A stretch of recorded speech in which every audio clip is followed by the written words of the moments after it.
என்னன்பான இனிய உறவுகளே, இங்கே கடலில் போயிட்டு அழகாக சூப்பராக கால் பதிக்கிறாங்க. சோழனையும் நிலாவையும் பேச விடாமல் இங்கே அவங்க மாமனார் போயிடுறாரா. அதை பார்த்துட்டு பல்லவனும் சேரனும் இங்கே பார்த்தியா அண்ணே போயிட்டு அப்பாவை கூப்பிடுனே அப்படிங்கிறாங்க. போயிட்டு பேச விடாமல் தடுக்கிறாருல அண்ணனை அப்படிங்கிறாங்களா. அண்ணன் தம்பினா இப்படி இருக்கணும். சேரன் போயிட்டு அப்பா வாப்பா அப்படின்னு இழுத்துட்டு போகிறாங்க. டே என்னடா என்னை இழுத்துட்டு வர, கடலில் என்ன காலை வைக்க விட்டுடா அப்படின்னு அவங்க அப்பா சொல்லிக்கிட்டே வராரு. அப்பா அவங்க 2 பேரும் பேசட்டும்பா, தனியாக இருக்கட்டும். ஆமாம் வீட்டில் தனியாக இருக்கையிலே பேசி கிழிச்சிட்டாங்க, போடா அப்படின்னு சொல்லிட்டு அங்கிட்டு போகிறாரு. போயிட்டு பார்த்தா சரக்கடிப்பார் போல இருக்கு. போலீஸ் பிடிச்சி இழுத்துட்டு வருது. சேரனும் பல்லன்னு துடிக்கிறாங்க. எங்கள் அப்பா தான் விட்டுருங்கன்னு. ஆனால் கேட்க மாட்டேங்கிறாங்க. இங்கே பார்த்தீங்கன்னா சோழன் வலிஞ்சு விழுகிறாரு நம்ம தலைவிக்கிட்ட. அவங்களும் ரொம்ப வலியாதீங்க அப்படிங்கிற மாதிரி பார்க்குறாங்க. காலை இப்போ தான் நான் வச்சுருக்கேன், எனக்கு ரொம்ப சந்தோஷமாக இருக்குன்னு நிலா சொல்ல, உடனே சோழன் வந்துட்டு இந்த கடலே புனிதமாயிருச்சுங்க அப்படின்னு சொன்ன கையோட ரொம்ப தான் பேசாதீங்க, ரொம்ப தான் ஓட்டுறீங்க அப்படின்னு நிலா ரொம்ப அப்படியே புகழ்கிறாங்க. 2 பேரும் சந்தோஷமாக பேசிகிட்டு இருக்கையில இதை பார்க்குறாங்க. ஐயோ போலீஸ் அப்படின்னு ஓடுறாங்களா. ஓடி போய் என்னாச்சு அப்படின்னு கேட்குறாங்க. இந்த ஆள் இந்த மாதிரி தண்ணி அடிச்சிட்டு இருந்தான் அப்படிங்கிறாங்க. ஏன் இப்படிலாம் பண்ணுறீங்கன்னு அவங்க அப்பா பிடிச்சி திட்டுறாங்க. ஏயா குடும்பத்தோடு வந்துட்டு இப்படிலாம் பண்ணலாமாயா அப்படின்னு சொல்லிட்டு, ஏதோ இந்த பொண்ணு வந்ததுனால உங்களை விடுறோம், ஒழுங்கு மரியாதை போங்க அப்படின்னு சொல்லிட்டு போலீஸ் போயிடுறாங்க. ஏப்பா இப்படிலாம் பண்ணுற, இந்த ஆள் அதுக்கு தான் கூப்பிடக்கூடாதுன்னு சொன்னேன் அப்படின்னு சோழன் கத்துறாங்க. சரி வாங்க வீட்டுக்கு போவோம் அப்படின்னு நல்லபடியாக போயிட்டு இருந்தது அப்படியே சைலண்ட்டாக போயிடுது. அமைதியாக போயிடுறாங்க. வீட்டுக்கு வந்துடுறாங்க. வந்ததுக்கப்புறம் காய்ச்சி மூச்சுன்னு கத்துறாங்க.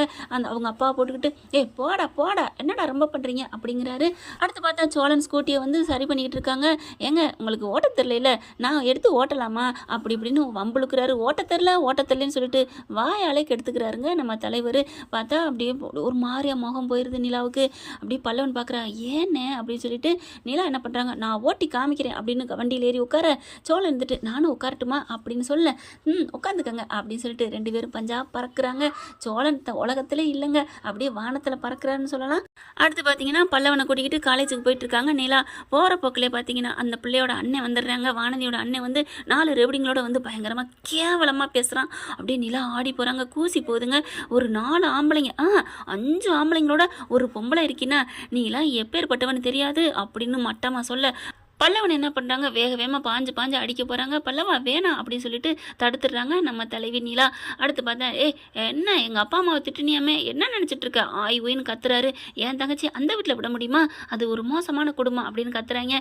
நிலா இருந்துட்டு பயங்கரமாக கத்துறாங்க. 2 பேருக்கு தள்ளுமுள்ளு வருது. நீ வா பல்லவா, வேணாம் இவன் பேசிட்டு போகிறான், இவன் ஒரு தராதரம் இல்லாதவன், இவன் எப்படி ஒரு பொண்ணுகிட்ட பேசணும் கூட தெரியல, இவன்கிட்ட போய் நம்ம ஏன் பேசணும், வா அப்படின்னு சொல்லி கூட்டிகிட்டு போயிடுறாங்க. போனதுக்கப்புறம் அப்படியே ஒரு மாதிரியாக ஃபீலாக இருக்காங்க. அப்படி பார்த்தா யார்ட்டையும் சொல்ல வேணாம், விட்டுரு, நீ சொன்னீன்னா பிரச்சனை ஆகும் அப்படின்னு பல்லவன்ட்ட அடித்து சொல்கிறாங்க நிலா. ஆனாலும் பல்லவனால் இருக்க முடியல. மூஞ்சியை தூக்கி வச்சுட்டே இருக்காங்களா.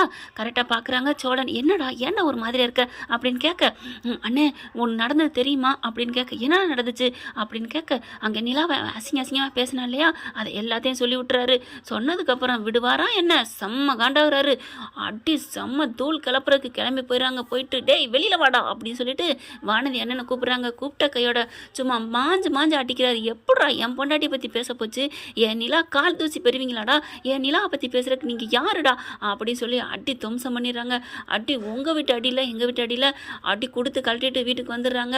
அதுக்கப்புறம் பார்த்தா பல்லவன்ட்ட வந்து சொல்லிடுறாங்க, எல்லாத்தையும் வச்சு செஞ்சுட்டு வந்துட்டேன்ல அப்படின்னு சொல்லிட்டு, அண்ணே என்னென்ன இப்படிலாம் பண்ணிட்டு வந்திருக்க, ஏன்னே டேய் என்னடா சொல்கிற, அவன் நிலாவை பற்றி பேசுவான் நான் விட்டுட்டு இருப்பேனா, அவன் யாரா நம்ம நிலாவை பற்றி பேசுறதுக்கு, நிலாவோட கால் தூசிக்கு இந்த ஊர் பொம்பளைங்க வருவாங்களா, என்ன நினச்சிட்டு இருக்கா, நிலா நமக்கெல்லாம் சாமி மாதிரிடா, அவளை பற்றி 5 பேரோட இருக்கிறான்னு சொல்லியிருக்கிறாங்க, நீ எப்படா பல்லவ விட்டுட்டு வந்த, நான் எப்படி இருக்க முடியும் அப்படின்னு சோழன் சொல்ல அப்படியே குளிர்ந்து போகிறாங்க நிலா. எப்படி இதாக இருக்கானே அப்படின்னு சொல்லிட்டு ரொம்பவே ஹாப்பியாகிறாங்க. பார்க்குறாரு சேரன் வந்துடுறாங்க. ஏன்டா இப்படிலாம் அடிச்சுட்டு வந்திருக்கானே, என்னன்னே நீ பேசுகிற, நிலாவை பற்றி அவன் தப்பாக பேசியிருக்கான், நான் அடிச்சுட்டு சும்மா விட்டுட்டு வந்தேனே, நீ சந்தோஷப்படு அப்படிங்கிறாங்க. நிலாவுக்கு ரொம்ப புரிச்சு போகிறாங்க. இல்லைடா நிலாவுக்கு தெரிஞ்சா ஏதாவது தப்பாக நினைப்பாடா, உன்னை பற்றி ஏதாவது தப்பாக நினச்சிட்டா என்ன ஆகும். உடனே சோழன் வந்துட்டு, அண்ணே அவள் என்னை தப்பாக நினச்சாலும் பரவாயில்லண்ணே, ஆனால் அதுக்காண்டி அவளை தப்பாக பேசினவங்கள நான் சும்மா விட மாட்டேன் அப்படின்னு கத்திக்கிட்டு இருக்காரு. உடனே வெளியில் வராங்க நிலா. அப்படி பார்த்துறாங்க. ஐயோ நிலா கேட்டுட்டா போல இருக்கே, ஐயோ அப்படின்னு நினச்சிட்டு நிலா அது வந்து அப்படின்னு சோழன் சொல்ல, நீங்கள் கவலைப்படாதீங்க, நீங்கள் எதுவும் நினைக்க வேணாம், நீங்கள் சொன்னது எல்லாம் நான் கேட்டேன், நீங்கள் பண்ணிட்டு வந்தது ஒரு தப்பும் இல்லை. அவன் பேசுனது அந்த மாதிரி தான் பேசினான். அதை பற்றி நீங்கள் கேட்டால் உங்களுக்கும் கோவம் வரத்தான் செய்யும். நீங்கள் அடிச்சிட்டு வந்தது தப்பே இல்லை அப்படின்னு நிலா சொன்னோன்னே, நிலா அப்படின்னு அவருக்கு சந்தோஷம் தாங்கலை. அப்பப்போ அப்படியே இந்த சோழன் நம்ம அப்படியே கனவு உலகத்துக்கே போயிடுறாரு. நிலா, அப்போ என் மேலே உங்களுக்கு கோவம் இல்லையே, வருத்தம் இல்லையே? அதெல்லாம் ஒரு வருத்தமும் இல்லை. நீங்கள் அடிக்காட்டினா தான் எனக்கு கோவம் வந்திருக்கும். எந்த ஒரு ஆம்பளையாக இருந்தாலும் வீட்டு பொம்பளையை அப்படி தப்பாக பேசினா யாருங்க சும்மா இருக்க முடியும்? அண்ணா, அவர் அடித்தது தப்பே இல்லை, சரிதான், சோழன் செஞ்சது சரி அப்படின்னு போகிறாங்க. ஐயோ சொல்லிட்டாளே அப்படின்ட்டு ரொம்ப சந்தோஷமாகறாங்க சோழன். ஓகே ஃப்ரெண்ட், பார்க்கலாம், இப்படி தான் போகலாம். இந்த பதிவு உங்களுக்கு பிடிச்சிருந்துச்சுன்னா உங்கள் பொண்ணான கையால் ஒரு லைக்கை போட்டு சப்ஸ்கிரைப் பண்ணிடுங்க. Thank you friends.